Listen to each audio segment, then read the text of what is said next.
Y ahora mismo estamos ya transmitiendo, Perfecto. creo. Pero bueno, esto, Sí, estamos porque me pide que lo acepte, o sea que sí. ok, estupendo. Entonces, ahora la reunión se está transmitiendo en directo. Muy bien. Bien, entonces creo que podemos dar por comenzada la reunión. Nada más hago una pequeña presentación. Pues, am, muy bien, pues buenos días, buenas tardes. Este es el seminario de Filosofía in Vulgare, siglos XIII-XVII, sobre la emergencia del pensamiento filosófico, científico y político en lengua vernácula como origen de la modernidad. Soy Augusto Navamora, director y creador de este seminario que tiene su sede en la Universidad Nacional Autónoma de México. Hoy es jueves 27 de junio, son pasadas las 11 de la mañana, tiempo del centro de México, pero también esperamos asistencia de personas en distintos usos horarios: 13 horas Chile, 14 horas Argentina, 18 horas Portugal y 19 horas España y también Italia. Este seminario se realiza con apoyo del Consejo de Ciencias de México y en la UNAM tenemos al respaldo del doctor Ernesto Priani como investigador anfitrión y también contamos con el apoyo del seminario Sigillum de la misma UNAM que dirige el doctor Alejandro Flores, canal desde el que estamos transmitiendo por streaming.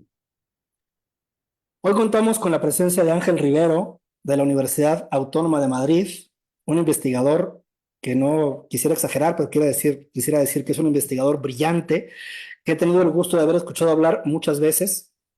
Del profesor Rivero he aprendido mucho, asimismo leyendo y comentando con él sus ediciones o estudios sobre Isaiah Berlin, Benjamin Constant o Daniel Bell, solo por mencionar algunos. Pero paso a leer una brevísima semblanza. Ángel Rivero Rodríguez es profesor titular de Ciencia Política y de la Administración en la Universidad Autónoma de Madrid. Es doctor en Filosofía por esta misma universidad y y BSc Hons en Ciencias Sociales, Política y Sociología por la Open University del Reino Unido. Ha sido Visiting Scholar Fulbright en la Graduate Faculty of Political and Social Science de la New School for Social Research de Nueva York, donde, si no me equivoco, fue discípulo de Agnes Heller. Es director del Departamento de Ciencia Política y Relaciones Internacionales de la Universidad Autónoma de Madrid y honorable consejero científico en la Universidad do Minho en Braga, Portugal, y coordinador del programa en ciencia política de la One Science Po Bordeaux. Su último libro es La extrema izquierda en Europa Occidental, Madrid Tecnos 2024, coordinado junto con Edurne Uriarte. Cedo pues la palabra al profesor Rivero, que ha titulado su conferencia Alonso del Castrillo y la teoría política del Renacimiento en Castilla. Adelante, por favor. Buenos días, sí, o buenas tardes a todos, ¿no? Y nada, muchas gracias, Augusto, por la invitación. Tengo la voz un poco tomada porque vine en el coche con el aire acondicionado y a lo mejor no se me oye muy bien, pido perdón por eso, ¿no? Bueno, este es un seminario que está dedicado a en fin, al nacimiento, ¿no? A la aurora de la modernidad. Y bueno, yo tuve en fin, hace ya unos años, en el año 2020, publiqué, voy a sacarlo aquí, esta edición crítica del libro de Alonso de Castrillo, El Tratado de República. Y bueno, en ese libro pues se esbozan, ¿no? Yo creo unos rasgos modernizantes que tienen que ver con la circunstancia política de Castilla a principios del siglo XVI, que en esa obra, que es una obra que ahora contaré un poco debatida sobre su valor, pues se hacen propuestas que me parecen modernas y que tienen un cierto interés que pienso, ¿no? Que hasta ahora no había sido valorado suficientemente, ¿no? Entonces, bueno, en primer lugar, ¿no? Habría que saber quién es el autor, ¿no? Una cosa interesante de Alonso de Castrillo es que no tiene entrada en el diccionario bibliográfico español y que apenas se sabe de él que fue un fraile trinitario que vivió en Burgos en los inicios del siglo XVI, que digamos, su director, la única persona contemporánea que aparece citada en el libro, ¿no? Es Gallangos, que es el provincial de la Orden Trinitaria en Castilla, y que por lo tanto tenemos muy pocos datos sobre su biografía. Eso ha hecho que eso ha hecho, ¿no? La falta de datos sobre su biografía ha hecho que se haya especulado mucho sobre este autor y que se hayan escrito muchas cosas que tienen poco sentido, ¿no?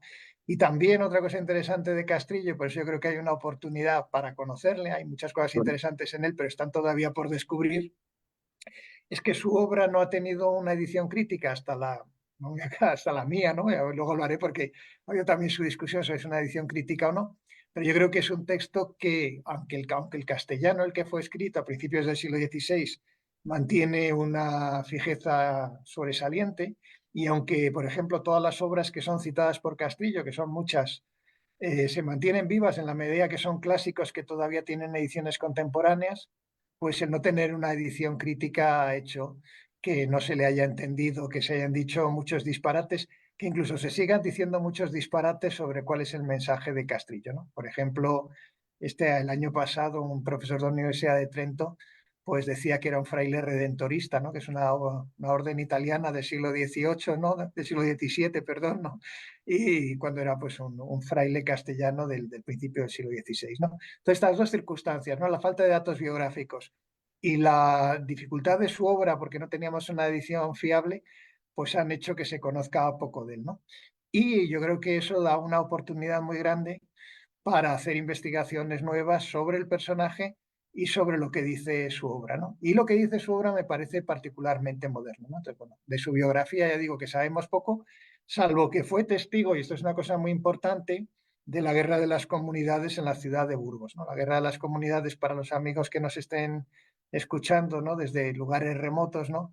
Pues es una guerra civil que tuvo lugar en Castilla entre 1519 y 1521, que enfrentó a Carlos I de España, después emperador con el título emperador del Sacro Imperio Romano-Germánico, con el título de Carlos V, ¿no? Y este Carlos V, pues a todos los efectos, de acuerdo con las leyes de Castilla, pues era un tirano en el sentido de que era un usurpador porque vivía su madre, se hace con 16 años con el título de Castilla, de rey de Castilla, y eso genera su política, ¿no? Que tiene muchos aspectos inconstitucionales en relación con la Constitución histórica de Castilla, en relación a los nombramientos de los cargos eclesiásticos y civiles y a la recaudación de impuestos.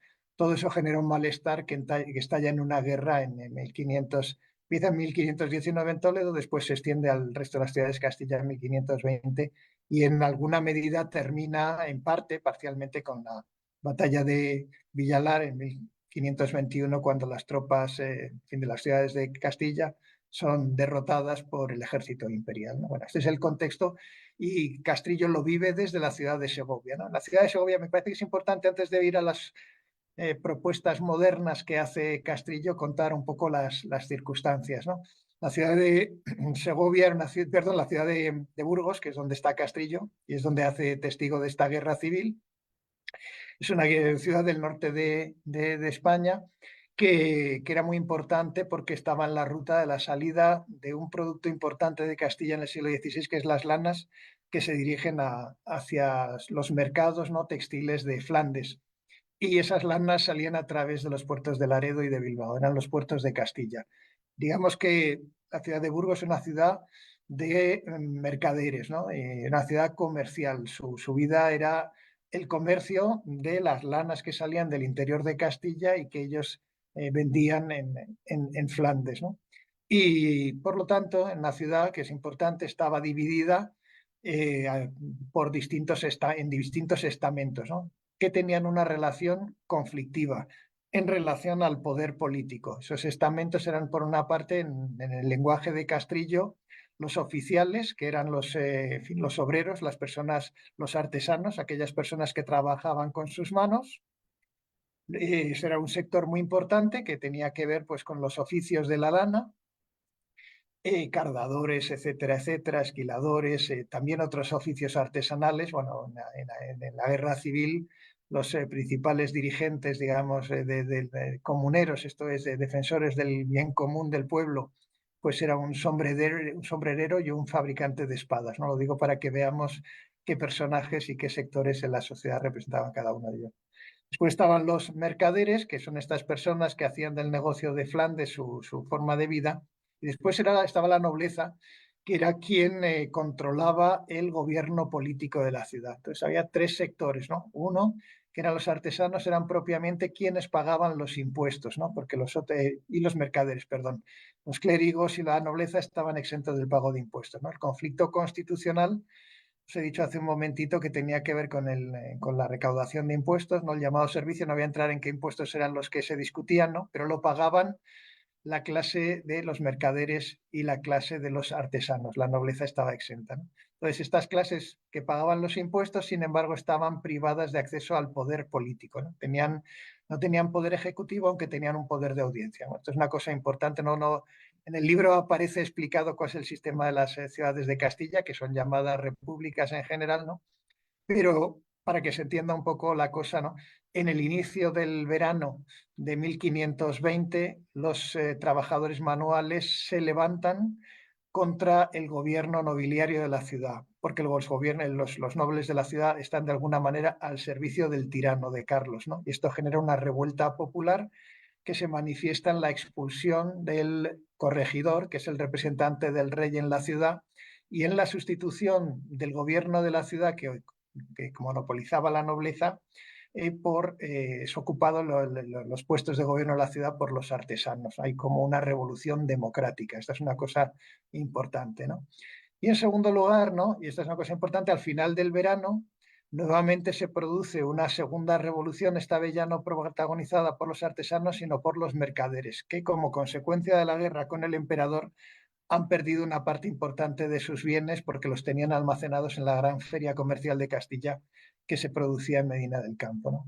Que la ciudad de Burgos se ve afectada por estas circunstancias, una sociedad dividida entre tres clases sociales, unos que detentan el poder político y en buena medida están dependientes del rey, pero al mismo tiempo enfrentados con el rey por una cuestión constitucional, les están privando de sus puestos, los importantes puestos civiles y religiosos, por ejemplo, el obispado de Toledo les ha otorgado un flamenco, etcétera, etcétera, cuando se supone que únicamente los nacionales pueden tener derechos a esos puestos, ¿no? Entonces hay resentimiento por parte de la nobleza, que se ve maltratada por el nuevo rey, pero hay resentimiento por las clases que trabajan, ¿no? con sus manos, esto es los operarios, ¿no? Los obreros, artesanos y mercaderes, porque el rey también ha impuesto nuevas tasas que son ilegales, ¿no? Y estas nuevas tasas, bueno, esto lo digo también para nuestros amigos extranjeros, pues estas tasas tenían que aprobarse en el Parlamento, en las Cortes, y tenían que ser aprobadas por las ciudades de Castilla, ¿no? 18 ciudades de Castilla tenían derecho a mandar a sus procuradores, a sus diputados a las Cortes, y Carlos, el que va a ser emperador, pues necesita dinero, y para conseguir ese dinero pues convoca unas cortes que se hacen además de una manera anómala, porque convoca cortes en Santiago de Compostela, cuando el mundo de Castilla entiende que las cortes solamente podían convocarse en las ciudades de la tierra llana, ¿eh? Esto es de la meseta castellana. No podían convocarse porque no había ocurrido nunca históricamente en las ciudades de las partes montañosas de lo que era el reino de Castilla, ¿no? Y estos procuradores que mandan las ciudades con representación a las Cortes van con un mandato imperativo, esta es una cosa importante para entender después el argumento de Castrillo, van con un mandato imperativo de sus ciudades para que aprueben los nuevos impuestos que quiere Carlos para con ese dinero comprarse el título imperial en Alemania, ¿no? Porque una cosa importante es que el emperador del Sacro Imperio Romano Germánico era elegido a través de unos electores, era una monarquía electiva, esto es una cosa importante, y por lo tanto quien quería ser emperador se tenía que pagar el título pues sobornando, ¿no? O pagando a estos electores, ¿no? Un poco como Pedro Sánchez en el Parlamento español, ¿no? Para que os hagáis una idea, ¿no? Había que pagar ahí un precio, ¿no? Y, y por lo tanto, bueno, las ciudades de Castilla mandan a sus procuradores, cada ciudad mandaba dos procuradores. Estos procuradores no tenían libertad deliberativa, sino que iban con un mandato imperativo de las ciudades. Todas las ciudades de Castilla, porque era ilegal este nuevo impuesto, puesto que este impuesto se llamaba servicio. Era un impuesto especial para sufragar gastos extraordinarios de la corona, no era un impuesto regular, y por lo tanto tenía que ser sujeto a aprobación en el Parlamento. Ese impuesto solamente se podía convocar cada 3 años y sin embargo estaba todavía vigente porque no había terminado de cobrarse el del año 1518. Por lo tanto, la idea misma de convocar, ¿no?, unas Cortes Generales para aprobar un nuevo servicio, pues era también inconstitucional, ¿no? Bueno, los procuradores de las ciudades castellanas van a Santiago, hay muchas votaciones, ¿no?, que pierde el emperador y entonces se prosigue votando con el ánimo de que alcance una mayoría en las Cortes que le permita cobrar el impuesto. Las Cortes se trasladan a La Coruña, ya el rey está de salida hacia Alemania para conseguir, ¿verdad?, esta corona imperial, y a través del soborno de los procuradores pues consigue una mayoría y se aprueba el impuesto, ¿no? A la vuelta de estos procuradores a sus ciudades de origen es cuando se produce la violencia que da lugar a la guerra civil, porque pues una parte importante de estos procuradores son asesinados, ¿no? Y esto es lo que ocurre en el caso de Segovia en primer lugar, ¿no? O si no son asesinados, sus casas son quemadas y destruidas, ¿no?, que tiene un valor simbólico importante, porque la pertenencia a la república, a la ciudad, se hace a través de la posesión de la casa, de una casa en la ciudad, y a través de la residencia permanente, ¿no?, de más de 10 años, ¿no? Por lo tanto, de alguna manera los procuradores traidores pues son o asesinados o son expulsados de la ciudad en un sentido simbólico a través de la destrucción del vínculo que tenían con la ciudad, que es la casa, ¿no?, su residencia, ¿no? Y esto es típicamente lo que pasa en la ciudad de Burgos, ¿no? Y Castrillo pues asiste a esta destrucción, ¿no?, de los bienes de los procuradores, y en su libro El Tratado de República, pues en la introducción refleja todos estos hechos, ¿no? Una cosa yo creo que es interesante, ¿no?, y que permiten que califiquemos este libro como un libro de teoría política, pues es el hecho de que la motivación de la reflexión sobre el buen gobierno, que es el tema fundamental del Tratado de la República, viene motivada por una crisis constitucional que ha hecho que se quiebre el orden político, y que ese orden político, que estaba fundado en la idea de la concordia, pues se ha sustituido por la discordia, ¿no? Y en palabras del propio Castrillo, pues en la peor discordia, ¿no?, que es la guerra civil, ¿no?, la guerra entre parientes, ¿no?, que es lo que él contempla en la ciudad de Burgos, ¿no? Él dedica ahí, a lo largo del libro, particularmente en la introducción, hay una reflexión larga sobre esta cuestión, ¿no?, de la guerra civil y cómo el orden político se destruye a través de la guerra civil. Y lo que sigue después es un tratado que lo que intenta, y eso creo que lo hace con cierta brillantez, es explicar, ¿no?, cómo la ciencia de la política es la más importante de las ciencias, porque es una ciencia restauradora que permite la concordia social a través del estudio, ¿no?, de la vida política. Y eso es lo que yo creo que es lo que hace de Castrillo pues un moderno, ¿no?, en el sentido de que, digamos que establecemos una diferenciación entre los modernos y los antiguos. Digamos que para los antiguos, de alguna manera, el orden político era un orden que debía aceptarse a través de un principio de obediencia que era indiscutible, ¿no? Pues en el caso de las sociedades cristianas, pues a través de lo que nos dicen las escrituras, ¿no?, de obediencia a los poderes constituidos, ¿no?, tanto en los evangelios, ¿no?, como en las epístolas de San Pablo. Y Castrillo, la cosa interesante de Castrillo es que, lejos de fundamentar el orden político en un argumento teológico, pues se lanza a fundamentar el orden político de acuerdo con premisas racionales, que es verdad que también encuentran amparo en autores que le son pues muy queridos, ¿no? Y esos autores, algunos forman parte del universo de la política cristiana, como San Agustín, y eso hace que tenga un vínculo, digamos, medieval Castrillo en sus argumentos, pero otros son autores clásicos que él rescata, ¿no?, como mecanismo de argumentación, y que permiten pues convertirle en un moderno, ¿no? Yo creo que en mi edición, claro, yo he intentado en la edición de mi libro, no es que esté aquí haciendo publicidad, pero francamente creo que hice un trabajo que vale la pena que sea reconocido, pues en las lecturas tradicionales de Castrillo, que lamentablemente no son muchas, aunque algunas personas importantes, ¿no?, como Santa María o como Maraval, sí que le han dedicado líneas, pues había mucha confusión, ¿no? Había, en primer lugar, una confusión muy grande sobre la propia fecha de escritura del libro, ¿no? Y claro, resulta un poco provocador que alguien, o sea, yo, pues diga que esa discusión no tiene fundamento, ¿no? En general, curiosamente, Maraval, tanto Maraval como otras personas sostenían que el libro se había escrito con mucha posterioridad a los hechos de las comunidades, ¿no? Cuando lo cierto es que el libro es publicado 3 días antes de la batalla de Villalar, que es definitiva en este conflicto, porque señala el triunfo de los imperiales sobre los comuneros y, por lo tanto, en el momento de publicación del libro, el futuro, ¿no?, del conflicto es todavía incierto, porque la batalla más decisiva no se había producido entonces, ¿no?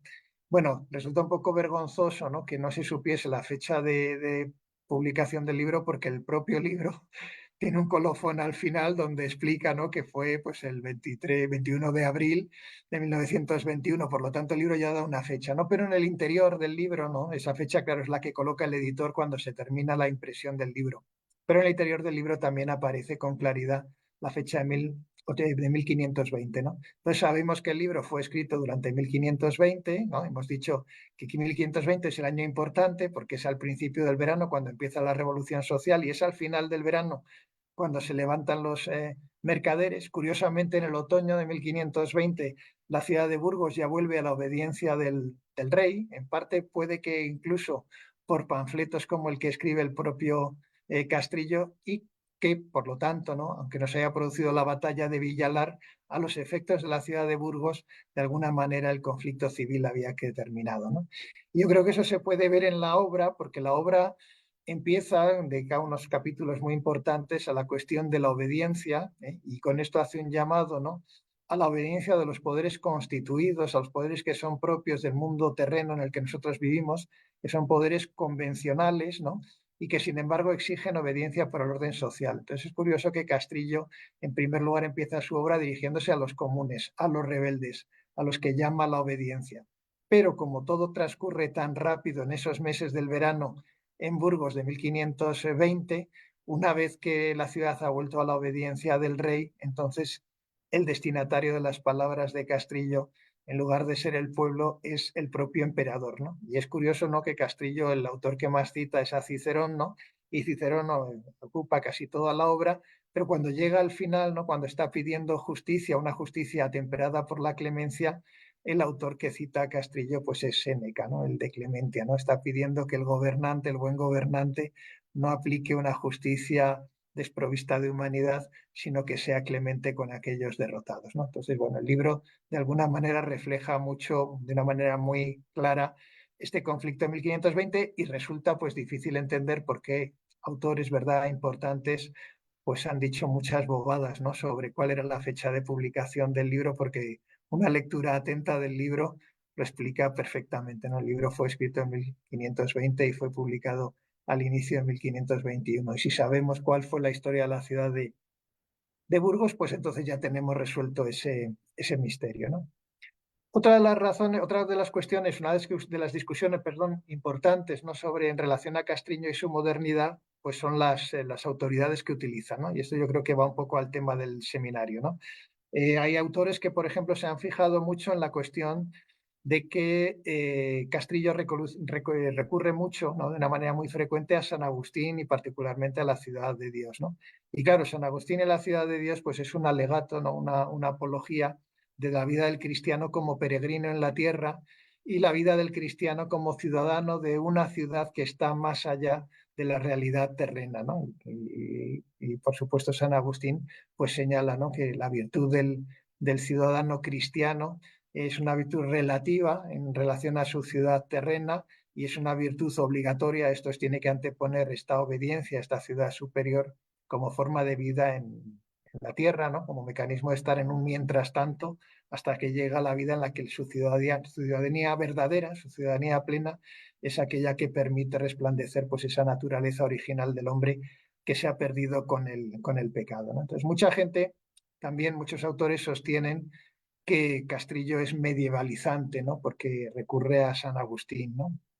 Yo en el libro pues me tomé la molestia de cuantificar, ¿no?, todas las citas que realiza Castrillo, ¿no?, y hice pues un campeonato de citas de Castrillo, ¿no?, cual en su biblioteca, ¿no?, tengo un capítulo que se llama La Biblioteca de Castrillo, y ahí aparecen cuantificadas a quién cita, cuántas veces, y si son citas directas o son citas indirectas, ¿no? Y curiosamente el personaje más citado, al que más invoca Castrillo, es Cicerón, ¿no? Y esto da también pues un aire de renacimiento, una recuperación del pensamiento clásico como instrumento con el que iluminar conflictos que son modernos, ¿no? Porque una cosa, no sé, que vale la pena quizás reiterar, ¿no? Que debe quedar muy claro, es que lo que está pasando en Castilla es un conflicto constitucional, es un conflicto que tiene que ver con el cambio de la sociedad y su organización política, con corrientes modernizadoras que han hecho que se quiebre la legitimidad del poder político, ¿no? Porque hay una discusión sobre a quién corresponde la soberanía,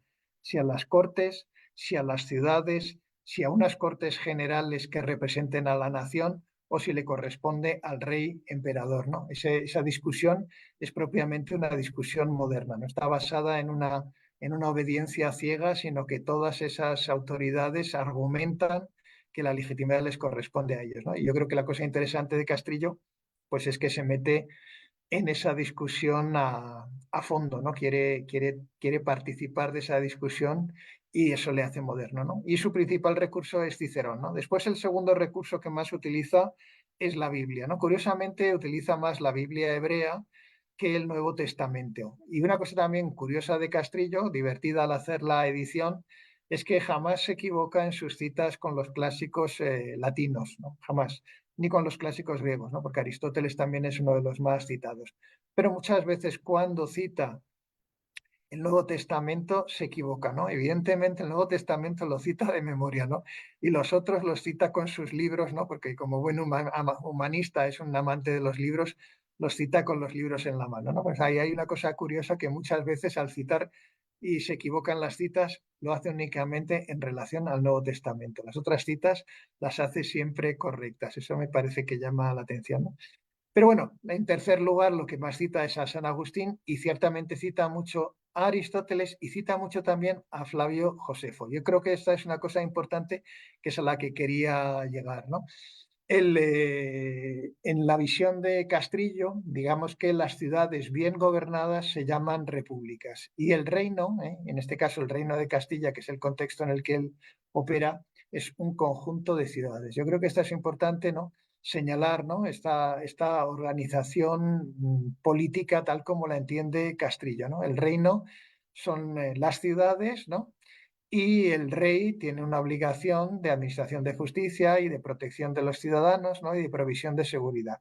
Y la vida ciudadana, social de los hombres ocurre en el espacio de las ciudades, que no son únicamente espacios urbanos, ¿no? Lo importante de las ciudades es que tienen una organización cooperativa que está dirigida a potenciar aquello que es más excelente en los hombres, ¿no? O sea, que el ámbito propio de la vida humana es la ciudad. Esta es una cosa muy importante. Y el reino no es única, no es otra cosa que una confederación de ciudades sujetas a una autoridad del rey que es la que les proporciona seguridad, ¿no? Entonces, Castrillo, claro, empieza la manera clásica, ¿no? De Aristóteles y del propio Cicerón, explicando, ¿no? Que para entender el orden político, pues lo importante es saber qué es una ciudad, porque el orden político es aquel que da cuenta de la naturaleza social de los hombres, ¿no? Y claro, aquí os he dicho hace un momentito, ¿no? que Castrillo utiliza a Cicerón, utiliza también a Aristóteles, utiliza a San Agustín, ¿no? Y claro, estos autores pues señalan visiones contrapuestas, ¿no? De la naturaleza humana y de las expectativas que puede tener el hombre en relación al orden político terreno. De alguna manera son pensadores antagónicos, ¿no? San Agustín desconfía del orden político porque es la ciudad de los hombres, una ciudad degradada, organizada a través con la idea del pecado y que busca proteger a los vicios frente a la ciudad de Dios, que es una ciudad, ¿verdad?, donde resplandece pues la virtud original del hombre que ha perdido con el pecado original, ¿no? Entonces, en San Agustín hay un mensaje claramente antipolítico, ¿no? No es posible una sociedad perfecta en la tierra porque lo que es propio de la tierra es la imperfección. Entonces, todo el pensamiento clásico en San Agustín está condenado porque es un pensamiento mentiroso. No es, digo el pensamiento clásico, el pensamiento político. Todo aquel pensamiento político que está dirigido a organizar la vida colectiva de la mejor manera para que el potencial humano se desarrolle, carece de sentido porque el pensamiento pagano ignora, ¿no?, el hecho de la caída, la historia humana, la limitación del hombre en la tierra, la finitud misma de la tierra, en relación a la perennidad, ¿no?, de la existencia de Dios y del propio hombre, y por lo tanto ese pensamiento pagano pues está errado de origen, ¿no? Se ha equivocado, ¿no? Esa idea de construir una ciudad en la tierra es sencillamente imposible, ¿no? Es un instrumento que ampara la imperfección humana en lugar de magnificar aquello que tiene el hombre de divino a través de la posibilidad de su salvación, ¿no? Entonces, pensamiento de San Agustín, es verdad que en San Agustín hay una apología de la obediencia a las autoridades constituidas, que es el mensaje original cristiano, en el sentido de que es mejor un orden político injusto que la mera anarquía. Pero la idea, ¿no?, de que el orden político tenga algo bueno es sencillamente incompatible, ¿no?, bajo la visión agustiniana, con su pensamiento cristiano, ¿no? Entonces, bueno, no deja de ser interesante que Castrillo, en un tratado de república, por lo tanto un tratado que está destinado a la mejor organización del orden político con una finalidad práctica, que es evitar las guerras civiles, ¿no?, y permitir la vida en concordia que haga feliz a los hombres y que disfruten de todo su potencial, pues meter a San Agustín parece un poco contradictorio, ¿no? En el otro extremo está Castrillo, ¿no? Perdón, está Cicerón, ¿no? Y también está Aristóteles, ¿no?, que sostienen uno y otro que el hombre es un animal social y que por lo tanto la vida aislada de los hombres, que es un poco lo que propone por otra parte San Agustín, ¿no? Porque San Agustín, y esto lo cita Castrillo muchas veces, pues señala que el ámbito de seguridad del hombre es el hogar, ¿no? Y que la ciudad es el territorio del conflicto, ¿no? Y señala, ¿no?, que los hombres, cuando se van alejando de su casa, pues van metiéndose como a quien se va entrando en un mar cada vez más profundo y por lo tanto más peligroso, ¿no? La vida colectiva para San Agustín es siempre conflictiva. La vida segura es aquella que se da en el ámbito de la casa, ¿no? Ahí hay una dimensión, digamos, individual de San Agustín que está dirigida a entender al hombre como un peregrino que se dirige a otra ciudad donde su verdadera naturaleza social resplandecerá, pero esto no puede ocurrir de ninguna manera en la tierra, ¿no? Y sin embargo, Cicerón y por supuesto también Aristóteles, pues sostienen que el hombre es un animal social y que incluso aquel hombre que tuviese todas sus necesidades satisfechas, esto lo dice Cicerón y lo recoge también Castrillo, pues necesitaría de los otros hombres, ¿no? Porque incluso el hombre claro, el hombre es un ser dependiente, evidentemente necesita de los otros hombres para satisfacer sus necesidades, ¿verdad? Unos tienen que criar el ganado, otros tienen que cuidar de los campos, otros tienen que transformar los productos en alimentos, etcétera, etcétera. Hay una clara idea de la dependencia, ¿no? Pero es interesante que Cicerón va más allá de Aristóteles porque señala que los lazos de dependencia humanos hacen que el hombre sea un ser social, ¿no? Pero Cicerón también nos llega a decir que incluso si alguien tuviese satisfechas todas sus necesidades, necesitaría encontrar otros hombres porque el hombre necesita por naturaleza conversar, esto es encontrarse con otros hombres, ¿no? Entonces, entre la insociabilidad de Agustín, ¿no?, y la hipersociabilidad de Aristóteles y de Cicerón, pues se coloca Castrillo, ¿no?, señalando, yo creo que es un dato muy moderno, ¿no?, y es el de la insociable sociabilidad, ¿no? Castrillo se hace cargo, ¿no?, de esta doble dimensión del hombre, ¿no? La vida con los otros es costosa, pero al mismo tiempo los hombres por naturaleza son seres sociales, ¿no? Esta es la situación en la que se coloca Castrillo, ¿no? Entonces, ahí la importancia de la política pues resplandece, ¿no? Porque la organización política correcta es aquella que permite esta combinación entre lo insociable y lo sociable, ¿no? Y el hecho de que el discurso de Castrillo no sea ni augustinista en un sentido puro, ¿verdad? Esto es que rechace completamente la política, ni clasicista en el sentido de Aristóteles y Cicerón, que considere que la política puede organizar perfectamente las sociedades, sino que le coloca en un plano escéptico, ¿verdad?, donde el hombre religioso necesita también de la vida civil, ¿no? Y la vida civil es insuficiente y a veces es complicada y por lo tanto también tiene que ser relativizada, pues es el plano en el que se coloca, digamos, el pensamiento de Castrillo, ¿no? Yo, claro, os habéis visto en el pequeño nota que creo que Augusto os hizo llegar, ¿no?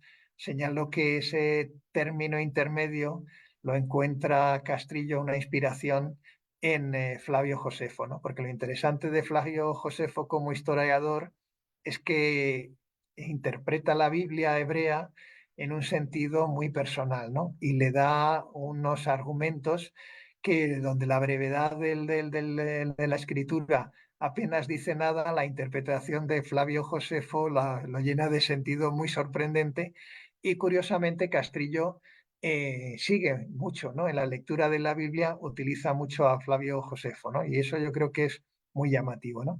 Y entonces voy a poner dos ejemplos, ¿no? De este uso que hace de Flavio Josefo en relación a la ciudad y este carácter ambiguo, ¿no? Porque, por ejemplo, Castrillo pues tiene momentos de lirismo exaltado sobre la vida de la ciudad, ¿no? Porque dice que es la vida en la que la conversación humana es más rica y más deleitosa, donde las personas de distintas lenguas se pueden comunicar y vivir juntos. Es interesante porque esto es una frase de Agustín, ¿no?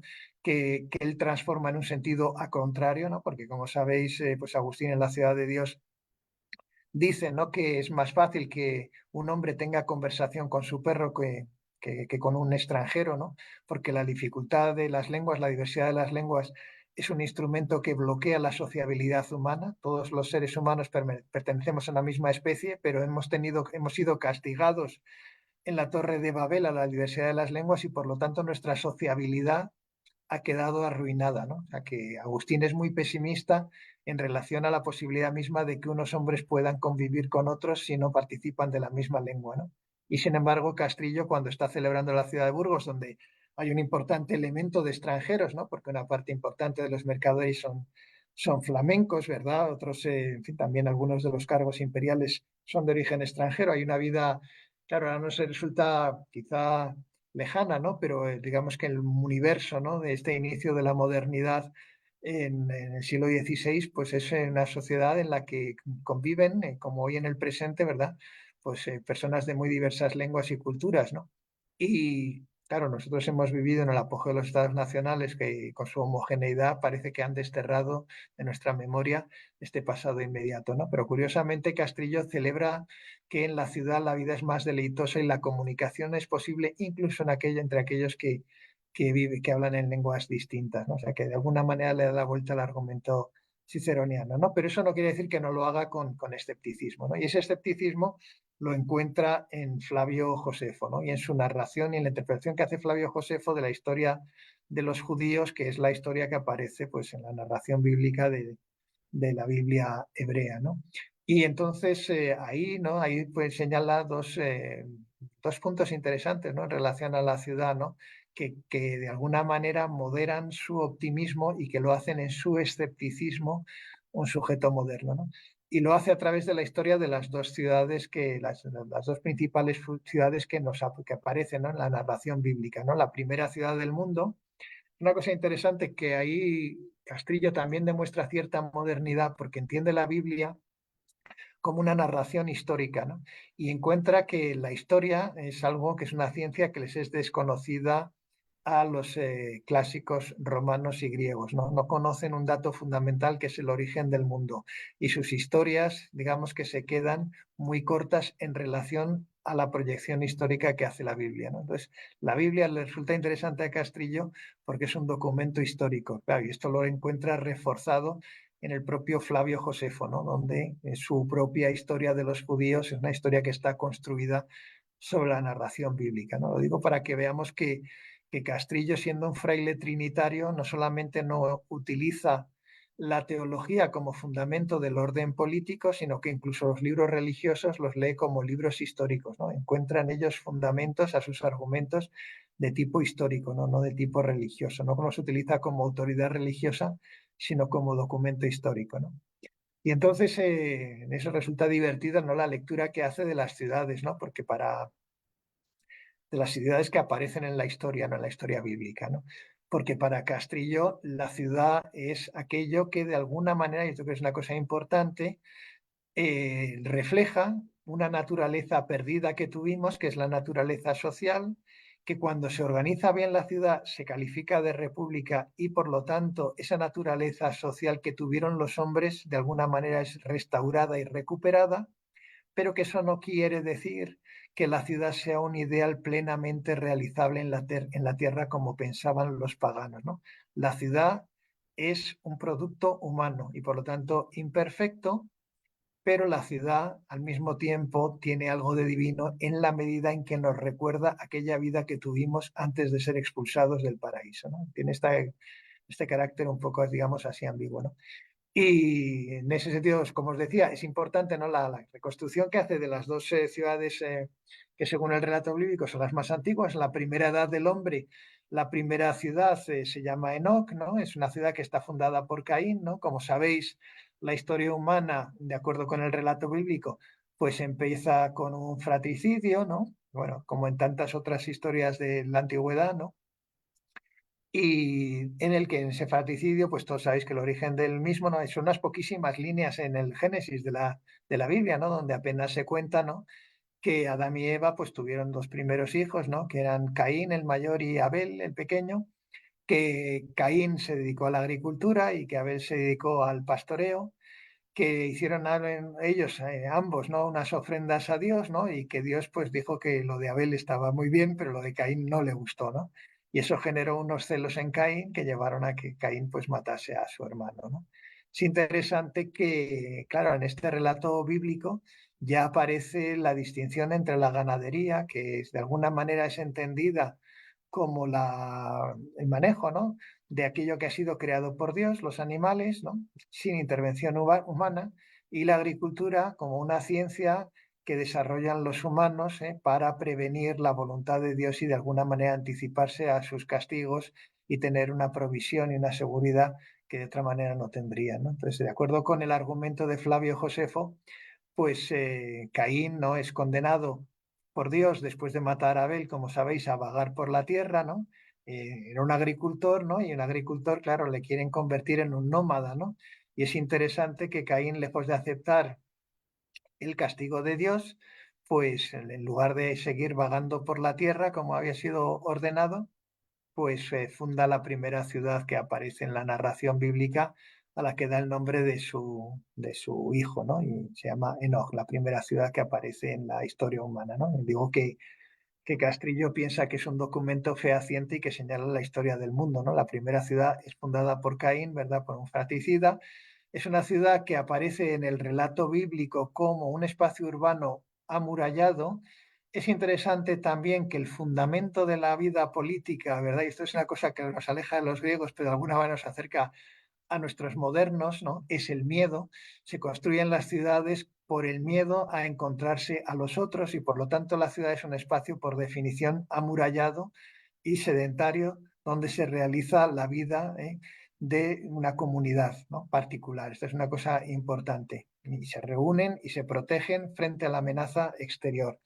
De acuerdo con Flavio Josefo, pues esto lo hace Caín para seguir su vida licenciosa y pecaminosa, ¿no? Construye estas murallas como una protección para poder seguir una vida pecaminosa. Pero lo que le lleva a construir la ciudad es justamente el miedo de encontrarse con otros hombres o con bestias que puedan acabar con su vida, ¿no? Yo ahí en la introducción del libro, pues señalo que no deja de tenerse un rasgo de modernidad, ¿no? Porque la pasión política moderna, de acuerdo con Hobbes, es el miedo, ¿no? En la historia de la construcción del Estado, ¿verdad? Aquello que lleva a los hombres, ¿no? A crear una autoridad que tenga la capacidad de establecer la justicia a través de medios coactivos que sean indiscutibles, pues es justamente el miedo, ¿no? Y no deja de ser interesante que en este sentido Hobbes, pues es un seguidor del relato bíblico en la lectura de Flavio Josefo, ¿no? Los hombres construyen la ciudad por el miedo a los otros hombres, ¿no? Como mecanismo de protección, ¿no? La ciudad aquí hace comunidad política y por lo tanto también como Estado, ¿no? Y bueno, y esto lo sigue Castrillo, ¿no? Esto es una cosa que es importante, ¿no? La ciudad tiene esta resonancia de que permite una vida lo más parecida posible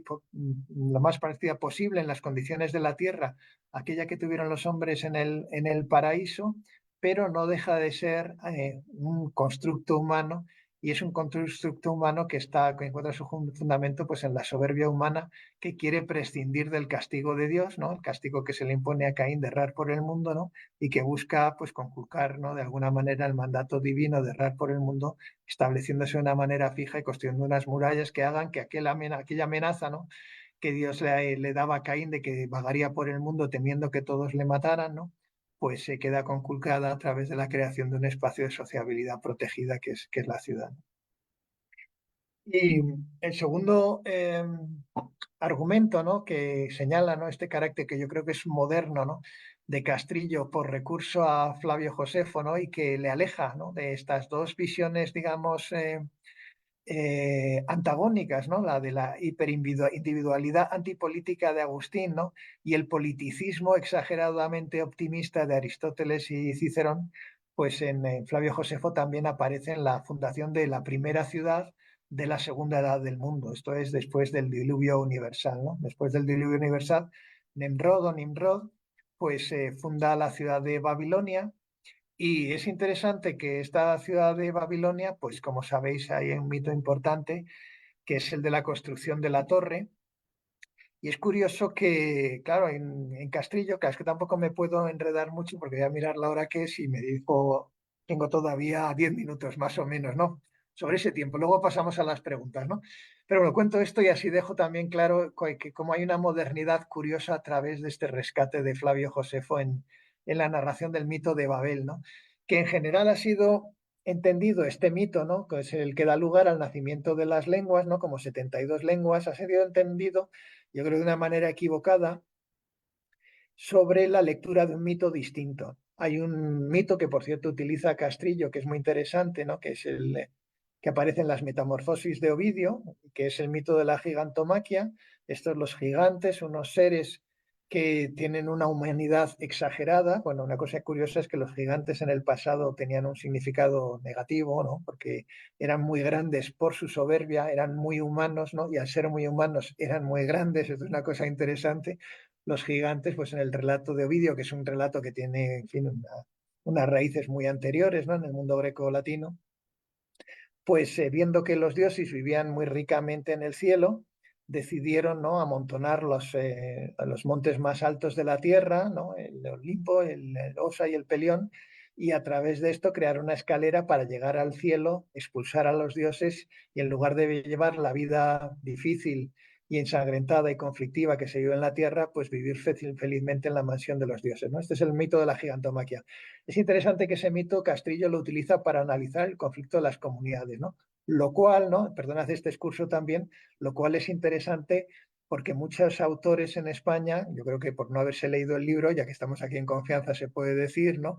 Pues pensaron que Castrillo era un defensor de la causa comunera, pero difícilmente puede ser un defensor de la causa comunera quien señala que los comunes son como los gigantes, esto es, seres que en su soberbia exagerada construyen una escalera para subir al cielo y echar a Júpiter de allí, de su trono celestial, que es el verdadero gobernante del mundo. Y Castrillo señala pues, que ese mito encaja perfectamente en la descripción de Júpiter, que es Carlos, al que se quiere echar de sus tronos, los dioses menores, que son la nobleza, que son quienes gobiernan en las ciudades de Castilla, y los gigantes, que son gigantes justamente por su exceso de humanidad, esto es de soberbia, que son los comunes, ¿no? Él utiliza este mito.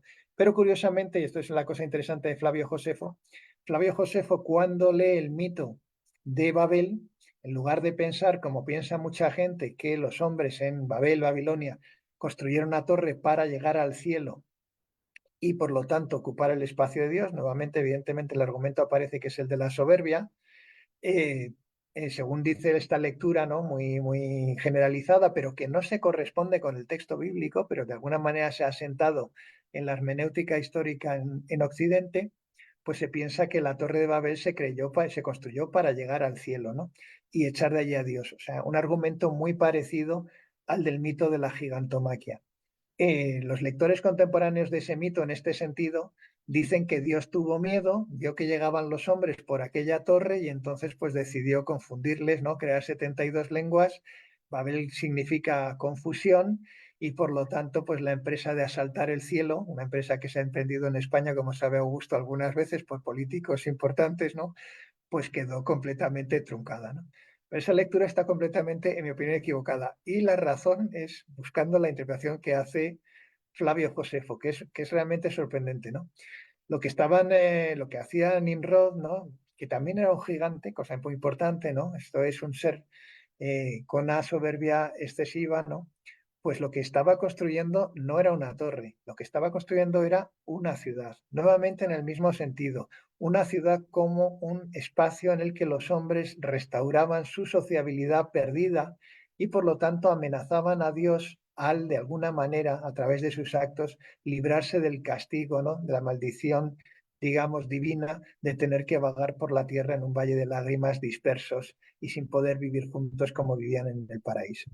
Entonces, una cosa importante es que Flavio Josefo, y esto lo sigue también Castrillo, señala que la cuestión importante no es la construcción de la torre, la cuestión importante es la construcción de una ciudad. El castigo de Dios no viene porque Dios tenga miedo de los hombres, lo cual es una tontería, ¿no? El castigo de Dios viene porque los hombres están intentando restaurar su sociabilidad, creando una ciudad en la que puedan vivir todos ellos juntos. Entonces, ¿cuál es el papel que pintaba la torre en esta ciudad? Si nosotros leemos el relato bíblico, veremos que la torre se habría hecho con ladrillos cocidos y con betún, ¿no? Esto es una cosa muy importante, no sé si lo habéis leído, pero Fabio Josefo le da mucha importancia. ¿Por qué? Porque la torre, en realidad, es una torre que es una torre waterproof, ¿no? Es una torre que es resistente al agua. Esa es la cuestión importante. La torre no está destinada a llegar al cielo. La torre está destinada a evitar que si nuevamente se produce ¿cómo se llama? El diluvio universal, ¿no? Si produce nuevamente un diluvio universal, entonces los hombres van a encontrar una torre resistente al agua donde se van a poder refugiar y por lo tanto van a perder el miedo a Dios, ¿no? Y en el relato de Flavio Josefo todavía aparecen más cosas realmente fascinantes. Bueno, si a alguno le interesa, le puedo dar un artículo que escribí. Está en inglés, pero va a ser publicado pronto, pero vamos, es sobre todo esto, ¿no? En el relato de Fabio Josefo, no solamente, perdón, me vuelvo otra vez a la ciudad de Enoch, ¿no? Caín no solamente inventa la ciudad, inventa los pesos, las medidas, el comercio, inventa prácticamente el capitalismo, ¿no? Y entonces aparece esta misma idea, ¿no? De la creación de la riqueza, ¿no? Como una manera de evitar el castigo de Dios a través de un instrumento que se llama la ciudad, que restaura la sociabilidad de los hombres, que lo hace de acuerdo con su soberbia, pero que produce un reflejo de aquello de mejor que tuvo la naturaleza humana antes del pecado, pues aparece también en Flavio Josefo con toda claridad y Castrillo lo toma, ¿no? Entonces, ya por resumir, y si queréis pasamos a las preguntas, ¿no? Yo creo que la modernidad de Castrillo como teórico político radica en primer lugar en que, lejos de hacer un discurso doctrinario, está intentando explicar a través de argumentos, es verdad que tomados de los clásicos, ¿no? Cómo debe organizarse la vida política. No he entrado en eso porque no era el tema hoy de la conversación, ¿no? Pero ahí claramente hay un modelo político que Castrillo quiere impulsar y que piensa que no haber sido respetado en sus jerarquías sociales es el que ha dado lugar a la guerra civil. Pero la modernidad de Castrillo radica en el hecho de que entre el individualismo extremo de la posición cristiana, que significa desentenderse la vida del mundo en espera de una ciudadanía mayor, y el exceso ciudadano, el ciudadano total que aparece en el mundo clásico greco-latino, ¿no? Con Aristóteles y con Cicerón, pues establece un punto intermedio, ¿no? Donde la ciudad es capaz de lo mejor, pero ha sido creada también por razón de lo peor del hombre, ¿no? Y yo creo que ese punto intermedio señala que la ciudad es un instrumento que busca la concordia, pero que está básicamente basada en un instrumento de discordia, que es la desobediencia en relación a las jerarquías, ¿no? La relación entre Dios y los hombres y la relación entre los mayores y los menores dentro de la sociedad humana, ¿no? Y si, bueno, si queréis lo dejamos aquí y luego ya hablamos. Muchísimas gracias, profesor Rivero. Bueno, supongo que habrá algunas preguntas. No sé si alguien quiere comenzar. Yo tengo preguntas muy básicas que tienen que ver con el seminario, entonces sí me gustaría que otras personas participaran. Somos muy pocos, así que simplemente empiecen a hablar y hasta pienso que no es necesario que alcen la mano. Adelante. Hola, sí. Muchas gracias por la exposición, estuvo muy interesante. Este, porque yo estoy investigando eh, un, un argumento que escribe Marsilio Ficino, sobre eh, el diálogo de Platón de Eutifrón. Y Y justo me parece muy interesante como la relación que puedo ver, porque parece ser que Leutifrón no tendría nada que ver con la política, pero siento que hay alguna conexión con eso. y más o menos como que por ahí quisiera resolver algunas preguntas. Lo que pasa es que en el Outlifront también puedo ver justo esta parte como de querer evitar el castigo de Dios, aunque en este contexto serían los dioses, porque Eutifrón defiende que es importante pues tener en cuenta lo que agrada y lo que desagrada a los dioses, y justo como que tener que evitar eso, ¿no?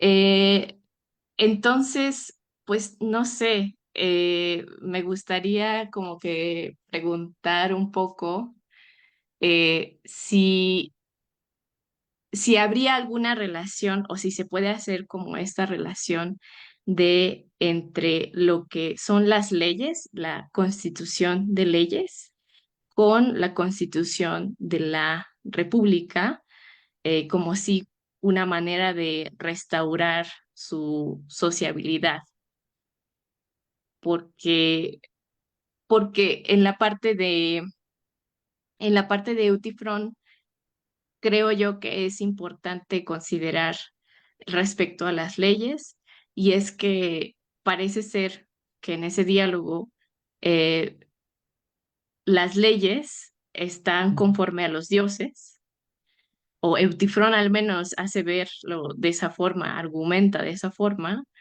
que, que siento que las leyes tienen que ver con obedecer a los dioses.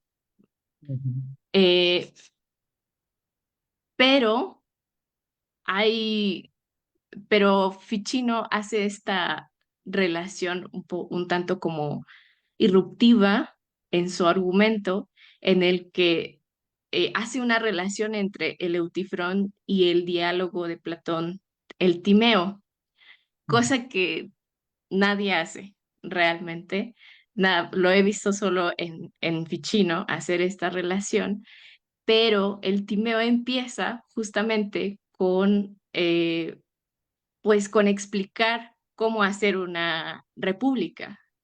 El diálogo del Timeo empieza así, pero después se empieza a hablar de la creación del universo y de esto de la constitución del alma y todas estas cosas. Entonces, mi pregunta sería justamente si se puede hacer esta relación entre la constitución, el establecimiento de las leyes y pues hacer una república. Ujú. Muy bien, bueno, muchas gracias. Me ha parecido muy interesante, ¿no? Hay una cosa curiosa de Castrillo, ¿no? Solamente cita una vez a Platón, ¿no? Y lo hace a través de Cicerón. Esto es una cosa interesante. En Castrillo no hay ningún idealismo. Esto también es importante. Y las leyes de Dios no pintan absolutamente nada en la organización de las repúblicas, ¿no? Es curioso que al hablar de las leyes y cómo deben ser las leyes, pues utiliza Isidoro de Sevilla, ¿no? Y su idea de que las leyes deben ser claras, sencillas, deben ser pocas y deben respetar las costumbres de los lugares en los que se aplican. O sea, hay un criterio muy pragmático, no hay ningún fundamento teológico de las leyes, ¿no? Es una cosa que también yo creo que llama la atención en Castrillo, es que no aparece Santo Tomás y no aparece la idea de que hay un derecho natural, ¿verdad? Y una jerarquía de las leyes que las organizan en un sistema. No, es mucho más convencional, ¿no? Las leyes son propias de cada lugar, son buenas si son útiles, son malas si no están bien redactadas, y la aplicación de las leyes, y esto aparece al final, ¿no? Porque aparece la idea de la justicia, ¿no? Básicamente para la justicia ahí sí que sigue a Cicerón, ¿no? Pues consiste básicamente en dar los bienes privados deben ser respetados como privados y los públicos como públicos. Una justicia, digamos, eh, limitada únicamente a aceptar las bases de la vida en sociedad. Pero en su aplicación, ¿verdad? En su exceso de severidad, impera la idea de la clemencia como un instrumento de concordia social. Pero curiosamente, claro, él es un fraile trinitario y sin embargo los argumentos de tipo religioso o idealistas no aparecen en ningún momento, ¿no? Por eso decía que era moderno, en el sentido de que le atraviesa un escepticismo, ¿no? O sea, la ciudad es la forma mejor de vida humana, pero al mismo tiempo la ciudad es imperfecta y está construida básicamente sobre un principio de soberbia, ¿no? Y es que los hombres pues quisieran de alguna manera restaurar, él utiliza la palabra remedar, y eso me gusta, ¿no? Remedar esa sociabilidad que tuvieron antes de la caída, ¿no? Entonces es simultáneamente un clásico y un cristiano, pero a través de Flavio Josefo, pues yo creo que da un pasito más adelante y se convierte en un moderno. Sí, Muchas claro. gracias. Gracias. Gracias. Bueno, ¿alguien más tiene alguna pregunta? Insisto en que simplemente eh, conéctense, es decir, ok, adelante, Leonel, Sí, gracias. Muchas adelante. gracias. Gracias, profesor Ángel Rivero, por su espléndida exposición. No conocía francamente a Alonso del Castillo y me parece importantísimo porque además estoy pensando en la conformación, la estructura del poder en la Nueva España, ¿no? Entonces, no sé si él haya desarrollado, ¿no? Algo al respecto, por una parte, ¿no? Y por otra parte, pero esa sería, digamos, mi primera inquietud. No sé si él esté pensando también en la Nueva España o qué esté pensando de la Nueva España, si es que acaso lo tiene. Y en segundo lugar, no sé cómo plantear esta pregunta, pero eh, eh, él se enfrenta o él está planteando también esta, digamos, su república y todo este pensamiento político lo está planteando también en contraste con la tradición, digamos, de Maquiavelo, la tradición y sobre todo, por ejemplo, la tradición de la Boétie, es decir, toda esa discusión, digamos, toda esa discusión moderna también, ¿no? Entonces, no sé si él está respondiendo una suerte a esas tensiones que él ve claramente y en particular, no sé, se me antoja de repente la tensión de Inglaterra, ¿no? O sea, que tal vez esté él viendo, no sé, y esté diciendo, no, no, no, aquí no, aquí es así, no sé si es clara mi pregunta, Sí, pero bueno, yo bueno, creo que son varias gracias. preguntas, ¿no? Pero Claro, muchas claro. gracias sí, por las preguntas, ¿no? La primera, ¿no?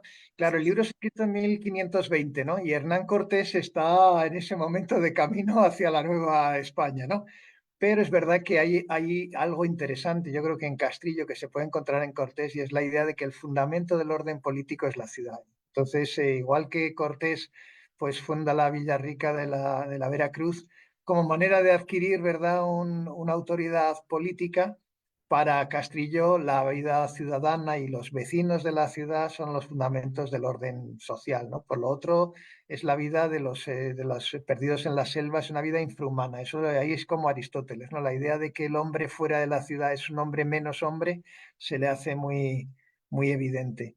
Es interesante, claro, hay una discusión también en Castillo, claro, no puedo contar todo lo que aparece en el libro, pero es verdad que hay rasgos muy modernos y al mismo tiempo hay rasgos constitucionales de la constitución histórica, digamos, castellana, que va a México a través de la Nueva España y claramente lo primero que hace un español, ¿verdad? Cuando llega a América, pues es fundar una ciudad, porque es la manera de revestirse de una autoridad política. La autoridad política viene de la ciudad, no viene de un monarca, no, viene directamente de la constitución de una sociedad en la que los residentes adquieren unos derechos de ciudadanía al tener sus casas, a través, bueno, curiosamente en España las leyes todavía para adquirir la nacionalidad exigen 10 años de residencia, que era lo que se pedía en Castilla, ¿no? Para que una persona pudiese ser vecino y por lo tanto participar como ciudadano en la vida política, ¿no? Todo eso aparece muy claramente. Es verdad que Castillo, lo digo para que alguno no se vea si se ve una decepción con Castillo, pero Castillo es un defensor del partido nobiliario. Él piensa que hay una clase que por no tener, que es como libremente explotante, esto es que no tiene intereses materiales, una clase que está más allá de los intereses materiales que es la nobleza y que por lo tanto el gobierno de la ciudad debe seguir en manos de quien estaba en el siglo XVI, que eran los nobles. Es verdad que os he contado que en este episodio efímero del verano de 1520 en la ciudad de Burgos, pues este sombrerero, ¿no? y su amigo el espadero pues movilizan al común y bueno, es poco complicado el sistema de gobierno de la ciudad porque la ciudad estaba dividida en parroquias, cada parroquia elegía unos procuradores, estos procuradores elegían a dos procuradores del común. El sistema era como Roma, para que os hagáis una idea, el sistema de la República Romana, ¿no? Estaban los cónsules, que era el corregidor, era nombrado por el rey. Estaba el Senado, que estaba formado, pero el ayuntamiento estaba formado por los nobles. Y después tenía el pueblo, tenía unos procuradores que tenían voz, pero no tenían voto en las reuniones del ayuntamiento, ¿no? del municipio. Lo que ocurre en la revolución del 1500, del verano de 1520 es que los representantes de las 12 parroquias, los procuradores del pueblo, esto es, los tribunos de la plebe, ocupan el espacio del Senado y se hacen con el gobierno de la ciudad y expulsan a los nobles del gobierno de la ciudad, ¿no? Y por eso, bueno, muchas veces se habla de que la guerra de las comunidades, pues en realidad fue una revolución en un sentido moderno, porque hay una dimensión social, ¿no? Después se restaura el poder de la nobleza, pero ocurre esto. Y en parte, ¿no? Pues es verdad que hay una relación interesante, ¿no? Entre Hernán Cortés, que funda una ciudad, y lo que está ocurriendo simultáneamente en Castilla en ese momento, que es un levantamiento de las ciudades frente al poder imperial, ¿no? Yo creo que sí. Luego, curiosamente, Castrillo, él utiliza, y es también en rasgo moderno, ¿no? Por contestar alguna de tus preguntas, sé que alguna se me va a ir, pero por ejemplo, un rasgo también igualmente moderno es el uso que hace de la política comparada, ¿no? Y lo hace a través de una expresión que a veces tiene expresiones, realmente no es un clásico, digamos, en sentido literario, pero a veces Castrillo tiene frases muy bellas en un castellano que todavía es igual que el que hablamos nosotros hoy en día, ¿no? Y entonces dice, voy a estudiar la República de los judíos, la República de los griegos y la República de los romanos como para conocer, ¿no? Como en un espejo, cómo funcionaba su sistema político, con un ánimo de aprender, ¿no? Entonces ahí hay una vocación del uso de la política comparada como instrumento de aprendizaje político, ¿no? Y en relación a Maquiavelo, una cosa también interesante, pues en muchos de los temas, claro, Maquiavelo también es un polemista en relación a Cicerón. Y en la medida en que Castrillo utiliza su autor favorito es Cicerón, claro, es el defensor el último defensor hasta la muerte de la República, ¿no? Pues muchos temas aparecen, ¿no? Por ejemplo, aparece en Castrillo la cuestión de si el gobernante debe ser amado o debe ser temido, ¿no? Que es un tema pues importante del príncipe, ¿no? Y que, en fin, que Maquiavelo sostiene que debe ser temido antes que amado, ¿no? Idealmente debería ser las dos cosas, ¿no? Y Castrillo aparece la misma idea, pero digamos con los matices propios de Cicerón, ¿no? Y es que, claro, Cicerón cuando está utilizando este argumento lo hace en El Príncipe, ¿no? Y por lo tanto está dirigido al gobierno unipersonal.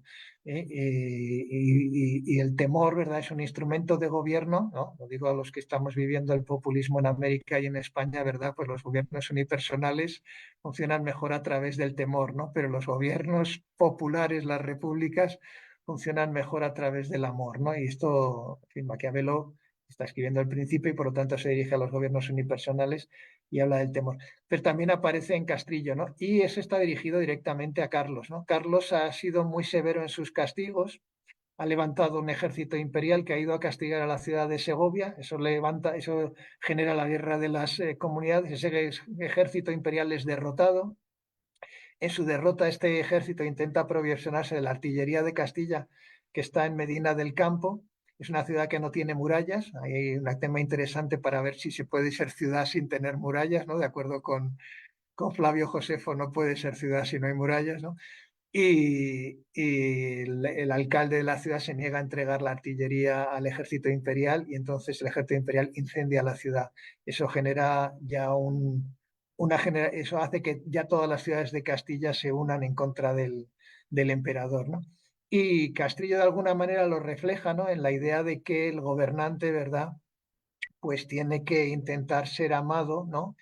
y tiene que, y eso también lo aparece en Maquiavelo, es un matiz importante, ¿no? Tiene que evitar ser odiado, ¿no? Porque el odio, esto aparece en Cicerón, en De Officiis, ¿no? El odio destruye al gobernante, ¿no? El tirano se hace odiar, ¿no? Y ese odio genera en los hombres una respuesta irracional que acaba finalmente, pues como le ocurrió a César, con su vida, ¿no? Entonces Castrillo utiliza también este argumento. Este argumento está dirigido a Carlos I, ¿no? Tiene que ser clemente, ¿no? Porque si no va a levantar el odio y el odio genera una respuesta por parte del pueblo que es implacable, ¿no? Entonces, hay temas clásicos pero que son dirigidos y son retomados también por contemporáneos. Bueno, y claro, una cosa interesante de este libro es que está escrito justo en paralelo, ¿no? Porque se supone que El Príncipe y los discursos empezaron a escribirse más o menos entre 1513, ¿no? Aunque fueron publicados en los años 30, o sea que se corresponde al mismo tiempo histórico, ¿no? Y los motivos pues, son parecidos. Y de hecho, los clásicos que utiliza Castrillo, pues son las ediciones venecianas pues de Aristóteles, de Cicerón, etcétera. Están leyendo los mismos libros. Excelente. Muchas gracias. Muchas gracias. Muchas gracias. De nada, nada. Bueno, tenemos aquí una pregunta de, bueno, no sé si alguien más quiere, lo que pasa es que Jorge del Palacio, que expuso el año pasado, me mandó una pregunta a través del chat y dice, me gustaría que el profesor Rivero nos contase qué obras de Cicerón toma Castrillo para discutir con ellas. Bueno, toma básicamente el de Officis, ¿no? De los deberes, ¿no? Pero cita también, es que mira, tengo aquí mi chuleta, que es el libro en el que aparece, o sea, la introducción. Es verdad que, un momentito y os lo voy a decir, ¿no? Pero básicamente son los deberes, que fue realmente después de la Biblia el libro más publicado y vendido en el Renacimiento, ¿no? Y que era un manual realmente de cómo debían comportarse los hombres en la esfera pública, ¿no? Y ahora voy a buscaros y os digo exactamente, un momentito que lo encuentre. Ya estoy llegando. Pero cita alguna obra más. Cita también, bueno, os lo voy a decir con datos, ¿no? Cita 50 veces los deberes, ¿no? De Officis. Cita las paradojas estoicas 6 veces. El de Amicitia lo cita una vez. El de Natura, de Aurum Natura lo cita una vez, ¿no? Y el de República, que claro, era un libro perdido, lo cita una vez a través de Agustín.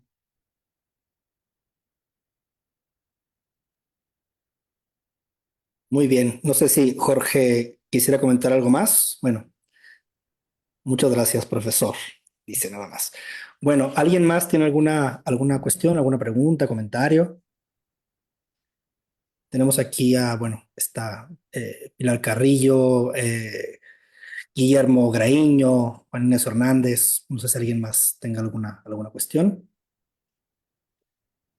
Bueno, adelante, adelante, por favor. No, quería decir No, todo muy claro, muy interesante, que abre horizontes, pero prefiero verlos y luego ya comunicar. Muchas gracias, ¿eh? Gracias. bueno, de nada. Sí, es que yo tengo ahora una lista de cuestiones y preguntas, etcétera. Haré algunas, no todas. Bueno, yo también estoy haciendo un poco de trampa porque yo he tenido la oportunidad, aunque yo no soy experto en esta área, pero he tenido la oportunidad de comentar algunos temas. En este concreto no, porque yo no lo conocía tanto a Castrillo. Am, pero la primera cosa tiene que ver con el tema del seminario y es la opción de escribir en castellano. O sea, en el sentido de, una vez que él se decide escribir en castellano, tenía opciones, o sea, tenía opciones de decir, bueno, voy a escribir este tratado, pero lo voy a escribir en latín, porque obviamente esto implica también un público. Es decir, decías, bueno, es que primero escribe pensando en los comunes y luego escribe pensando más bien en una autoridad superior. Entonces, simplemente no sé si has reflexionado sobre esto, sobre el asunto de por qué se decide escribir en castellano, así dicho de manera llana. Sí, sí, no, yo creo que lo trato en el estudio introductorio. El hecho mismo de escribir en castellano, yo claro, este libro no lo considero un tratado de política. No ha dicho que es de teoría política, pero tiene una intencionalidad práctica evidente. El libro está dirigido a actuar sobre los acontecimientos. En primer lugar, dirigiéndose al pueblo para que acepte la obediencia y después al emperador para que sea clemente, ¿no? Yo creo que eso es muy evidente. Y en ese sentido, claro, es fundamental que el libro se escriba en castellano, porque es la manera de que pueda llegar a aquella audiencia que le importa, ¿no? El libro fue publicado por una imprenta de la ciudad de Burgos, ¿no? La imprenta de Melgar, que curiosamente esa imprenta se dedicó básicamente durante la Guerra de las Comunidades a publicar literatura partidaria del emperador, ¿no? Y de hecho el corregidor, ¿no? Que es nombrado regente de Castilla, ¿no? Después, ¿no? Del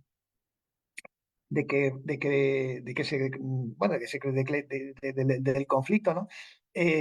Pues señala que consiguió devolver a la obediencia a los comuneros, ¿no? Gracias a la tinta y el papel. O sea que una cosa importante, yo texto también lo considero un panfleto político.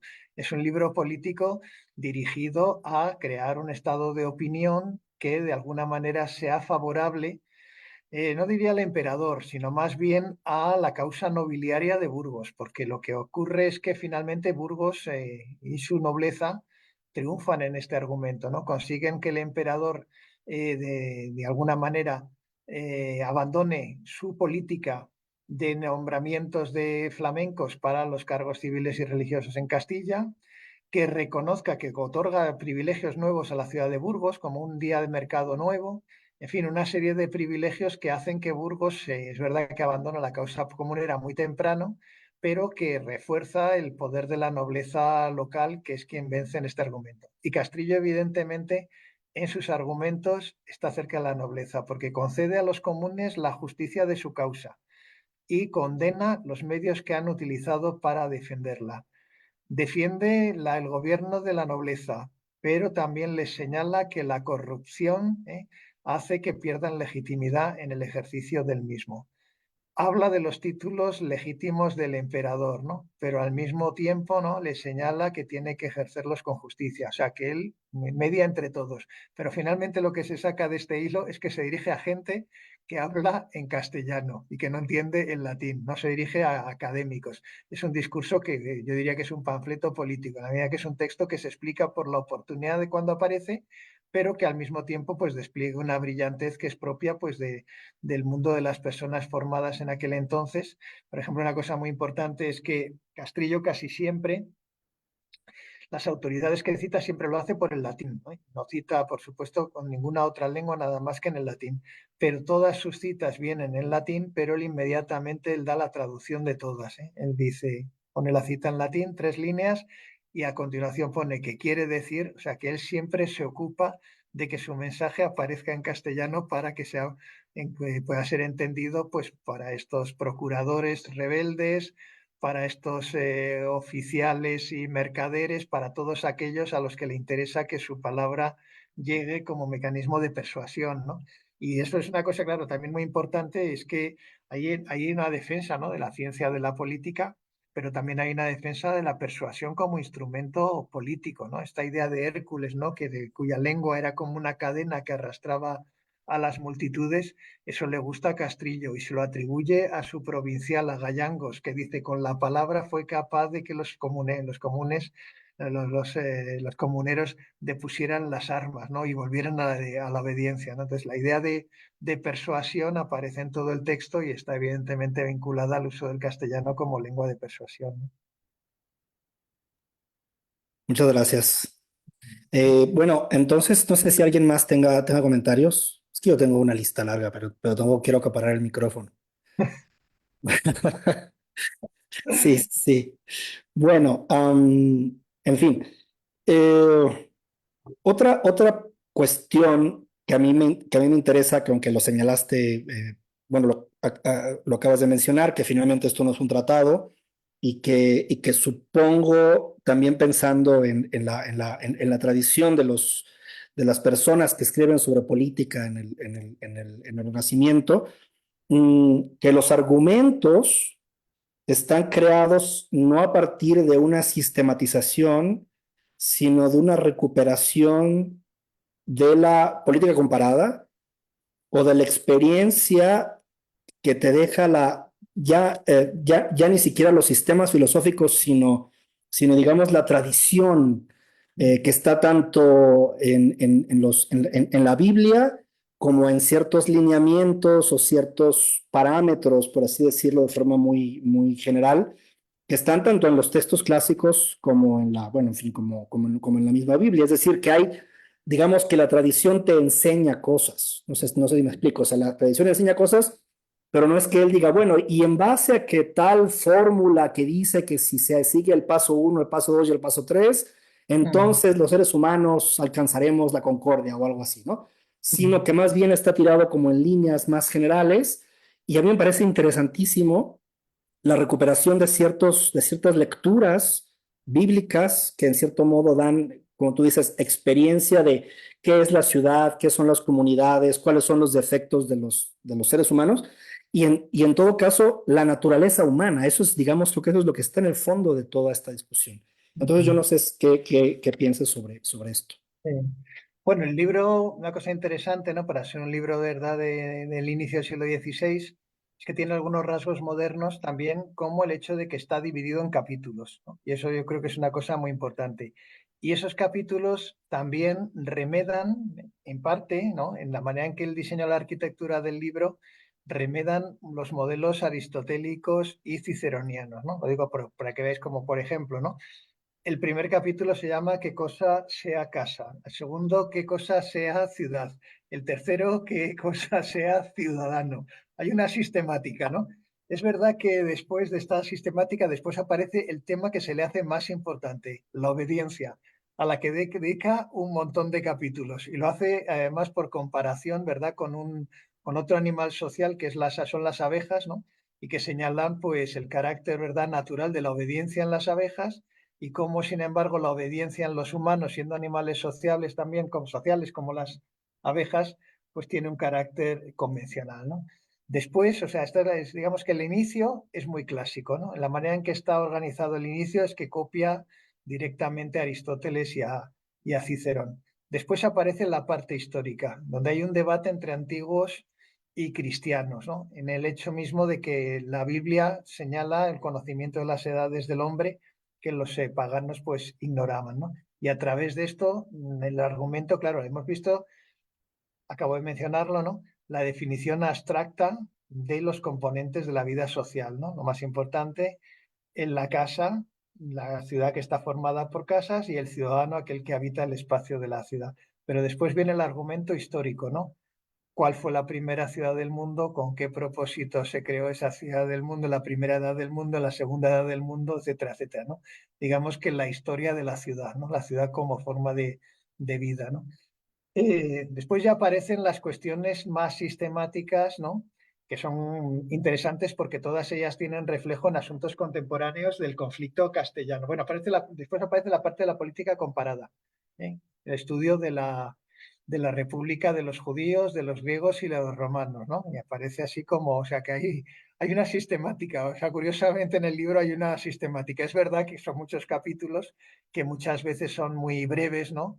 Que a veces aparecen salpicados de temas más o menos que parecen marginales, ¿no? Por ejemplo, dedica uno entero a los gigantes, porque le fascina la idea de que el mito de la gigantomaquia de Ovidio refleja perfectamente lo que habían hecho los comuneros en relación al rey, o sea que le dedica un capítulo propio. Es verdad que un capítulo muy breve, pero le parece un elemento, un instrumento de análisis fantástico para entender la soberbia del pueblo. Y después aparece una serie de capítulos que tienen que ver con hechos muy puntuales de la cuestión, como digamos, como de aplicación práctica, ¿no? De la cuestión del conflicto constitucional en Castilla, ¿no? Como por ejemplo, pues la fortuna que tuvieron algunos fundadores de reinos, si tuvieron suerte o no tuvieron suerte. Y claro, en este caso, pues el tema importante es que Carlos es a todos los efectos, perdón, un chico flamenco que habla francés, ¿no? Y que de alguna manera pues supone una ruptura constitucional, ¿no? Porque aunque era nieto de los reyes católicos, no estaba destinado a reinar España, y llega de una manera pues un poco sorprendente. Es un tema que también aparece en el Príncipe de Maquiavelo, ¿no? Luego otro tema es si conviene ser perpetuos los gobernadores de la República, que era una petición tradicional de las ciudades de Castilla que los cargos políticos no fuesen permanentes, ¿no? Porque eso generaba corrupción, ¿no? O sea, que y esos temas, aunque parecen abstractos, van dirigidos a cuestiones concretas del conflicto, ¿no? Si conviene ser perpetuos los gobernadores de la República, luego la apología de la ciencia política, como la ciencia que toca acerca de la gobernación de los hombres y de los pueblos es la más excelente de todas las ciencias, porque la política aparece como un instrumento de remedio. Yo creo que eso también es una cosa interesante porque muestra cierta modernidad, ¿no? La idea de que la sociabilidad humana puede ser restaurada a través de la organización constitucional, y esto es lo que él entiende por política, ¿no? Ciencia de la política, ¿no? Luego vienen cosas un poco extravagantes, ¿no? ¿Por qué consintió Dios que la República de los romanos, siendo pagana, tuviese tanto éxito? Hay una explicación sobre ese tema que se le hace importante a Castrillo, pero después aparece la cuestión de quién debe gobernar las repúblicas, ¿no? Esta cuestión que es muy importante para él, de si deben gobernar los artesanos, de si deben gobernar los mercaderes o si debe gobernar la nobleza, ¿no? Y él argumenta que debe gobernar la nobleza y utiliza a Aristóteles básicamente en la política de Aristóteles como argumento a favor de la nobleza frente a aquellos que realizan trabajos manuales que no son capaces de representar el bien común porque tienen intereses demasiado fuertes, ¿no? Y finalmente, claro, aparece el colofón, ¿no? El que terminan como casi todos los tratados del Renacimiento, ¿no? Que es la cuestión de la justicia, ¿no? La justicia, se llama así, de la justicia, es el último capítulo del libro, ¿no? Y ahí es donde aparece la reconvención a Carlos, porque ya se ha producido la derrota de los comuneros, ¿no? Y aparece la idea del perdón general para Burgos, ¿no? Y entonces hay una reflexión sobre la justicia, pues que, como os he dicho antes, inspirada, ¿no? En el De Clementia de Séneca. Ok, entonces, bueno, es que mi pregunta iba en el sentido de, ahora veo claro, porque no conozco el libro, que hay una sistematización, digamos, expositiva, pero Sí. mi pregunta era más bien en el sentido de si él percibe que el hilo de sus reflexiones son científicas o, digamos, lógicas Ajá. como consecuencia necesaria de sus conclusiones, porque, digamos, lo sorprendente, o digamos, para los oídos modernos, para los oídos contemporáneos, es que yo voy a crear un argumento y ese argumento, digamos, el hilo de mi argumentario es la Biblia, ciertos ejemplos como en fin, ejemplos como la gigantomaquia que deriva en ciertos defectos humanos como la soberbia, etcétera, ¿no? Más bien era ese es el sentido de mi pregunta. Él, claro, él utiliza sus clásicos como le viene bien, ¿no? O sea, que no hace una hermenéutica de los textos, no busca explicar los textos, no busca conceptualizarlos, etcétera, etcétera, ¿no? Él levanta su argumento y coloca como piedra de autoridad una cita, ¿no? Ujú, Suelen ser citas ujú. bastante cortas, pero no hace un uso sistemático del trabajo ni de las obras, no hace una exposición completa de los trabajos que cita. O sea, va tomando de esas obras clásicas, de ese canon, va tomando aquellos argumentos que de alguna manera refuerzan lo que dice, ¿no? Hay veces que fuerza un poquillo las interpretaciones, ¿no? Las fuerza y hay una cita que no lo he conseguido localizar y otra que claramente es falsa. O sea, hay dos momentos en que Castrillo se le va un poquito la mano, ¿no? En relación a, por ejemplo, a la condena de la tiranía de Cicerón que él matiza, ¿no? Para defender que, bueno, que a veces los reyes pueden ser tiranos, pero eso no es una cosa tan grave, o sea, que de alguna manera parece que está exculpando a Carlos de alguno de sus excesos, ¿no? Hay algún momento en que se le va un poco la mano, pero en general la cita es una cita que busca reforzar con autoridad lo que él ha construido como argumento, ¿no? Muchas gracias. ¿Alguien Ujú. más tiene algún comentario? Es que insisto en que no quiero acaparar el micrófono. Perdón, ¿hay tiempo Adelante. para más? Sí, sí, sí, quedamos que más o menos, Ah, sí, todavía hay tiempo. Sí, sí, sí, adelante, por favor. ya. Disculpe, profesor, pero aquí en esta zona ahorita hay mucho ruido, entonces no sé si no alcancé a escuchar bien o algo así, pero me surgió la pregunta si dice algo sobre en particular sobre el tratamiento de los herejes, ¿no? de los herejes y si hay algún viso ahí de tolerancia religiosa o algo por el estilo que también se está discutiendo en la época, ¿no? Ujú. No aparece la cuestión de la herejía. Claro, una cosa interesante de Gayangos y la orden trinitaria, eso aparece en el inicio. La orden trinitaria se dedica al rescate de cautivos, o sea que son unos profesionales de la emancipación humana. Y en el elogio que hace en la introducción de su provincial de Gayangos, entonces señala cómo es un extraordinario político, conoce la ciencia de la política porque ha ido por todo el norte de África haciendo, pues liberando a cautivos, y esto lo ha hecho a través de la persuasión y de su capacidad, ¿no? de argumentar a través de la palabra. Pero no aparece en nada, ¿verdad? Es que realmente una cosa sorprendente, siendo un clérigo, es que el lenguaje, incluso cuando aparece la Biblia, es siempre en un sentido secular, tomado como un libro de historia, no como una autoridad moral que deba seguirse en ningún momento, ¿no? Entonces, sí, no aparecen herejes, no aparece ninguna condena, porque una cosa interesante es que esta misma editorial, o sea, este editor Melgar, que publicó su libro en Burgos, este editor publicó la bula papal que condenaba a excomunión a los comuneros, ¿eh? O sea, que se publicó en la misma editorial, se publicó ese texto, ¿no? Que era un texto que buscaba tener un efecto desmoralizador sobre los rebeldes. Pero nada de esto aparece en Castrillo. Castrillo es un político hasta el final, porque él es un apóstol de la reconciliación. Primero se dirige a los comuneros para que vuelvan a la obediencia, ¿no? Y les reconoce la justicia de su causa, pero lo equivocado de sus medios, ¿no? Pero es conciliador, siempre busca que la política sea un instrumento de concordia. Ya, gracias. Supongo que eso también lo hace, por ejemplo, con los judíos, con los musulmanes, o sea, tiene esta, No sobre todo aparece, por claro. su, Sí, ¿no? solamente aparecen los musulmanes referidos a las proezas más que humanas de su provincial, que se ha recorrido el norte de África en terrenos musulmanes, etcétera, etcétera, y ha sobrevivido pues a todo tipo de aventuras. Pero es la única referencia a un credo distinto que aparece en el libro. No digo que el libro no tiene un lenguaje doctrinal ni religioso, es muy político, por eso digo que pienso que es un panfleto, ¿no? Muchas gracias. Bueno, ya me explicó Guillermo Cariño que ahora no puede hablar. Entonces yo voy a hacer otro comentario y espero no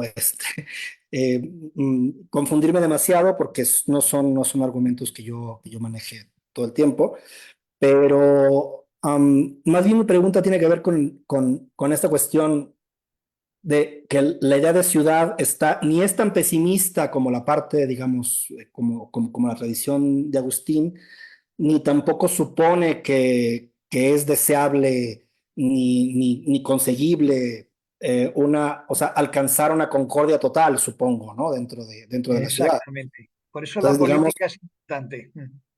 sí, sí, sí, digamos que entonces es una política, digamos, mucho más realista o escéptica, tú creo que la nombraste así. Entonces, más bien mi idea aquí es, teniendo en cuenta la época, pero realmente no sé si tiene una gran relación, um, la idea de utopía en el sentido de, bueno, o en los dos sentidos, tú tienes un artículo sobre eso, ¿no? En el sentido de como crítica de la realidad o como una sociedad deseable, ¿sí? Que esa sociedad deseable obviamente sería, bueno, en fin, las consecuencias que ya hemos visto en la política. Yo no sé si estas ideas o esta contradicción entre una sociedad ideal deseable y una sociedad ideal como crítica de la actualidad aparecen ya en Castrillo. Pues la verdad que, claro, en su escepticismo y su realismo, Castrillo dice que en la Tierra no puede existir la ciudad ideal, ¿no? Y eso lo dice en una frase explícitamente, ¿no? Eso ahí le concede a Agustín que la ciudad de Dios no puede tener lugar en la Tierra, ¿no? Pero es verdad que al mismo tiempo sostiene que hay instrumentos de remedio, claro, digamos que él es muy realista, o sea, su aspiración es más bien corta, ¿no? Hay un canto muy grande a la ciudad por aquello que proporciona. Él dice que es la mejor conversación, esto es el mejor el trato con los otros, y el diálogo le parece la mejor forma de vida, ¿no? La más adecuada a lo que aspira el hombre en su naturaleza original, ¿no? Eso lo dice con mucha claridad, pero no aparece la idea de una utopía. Y de hecho, en los modelos que utiliza de comparación de los judíos, de los griegos y de los romanos, ninguno de ellos aparece idealizado como un modelo que debe ser replicado, ¿no? De todos ellos, digamos que aprende alguna cosa, ¿no? Que le parece interesante, pero ninguno de ellos es presentado como una utopía. Esto es como una sociedad perfecta, ¿no? En esto sí que es radicalmente cristiano, o sea, no hace de la política una religión, no hace de la política un instrumento de creación de la ciudad de Dios en la tierra, hace de la política algo más modesto, quizá más eficaz, que es un instrumento de remedio del conflicto humano, ¿no? Eso es lo que, un remedio que es más o menos provisional, porque ya se sabe que la ciudad perfecta no puede existir, ¿no? Bueno, muchísimas gracias. Bueno, yo no sé si alguien más tenga algún comentario y si no, ya también para no um, importunar demasiado al profesor Rivera, porque a lo mejor se tenía que ir. No, le estoy Pero, diciendo, no os preocupéis. ok.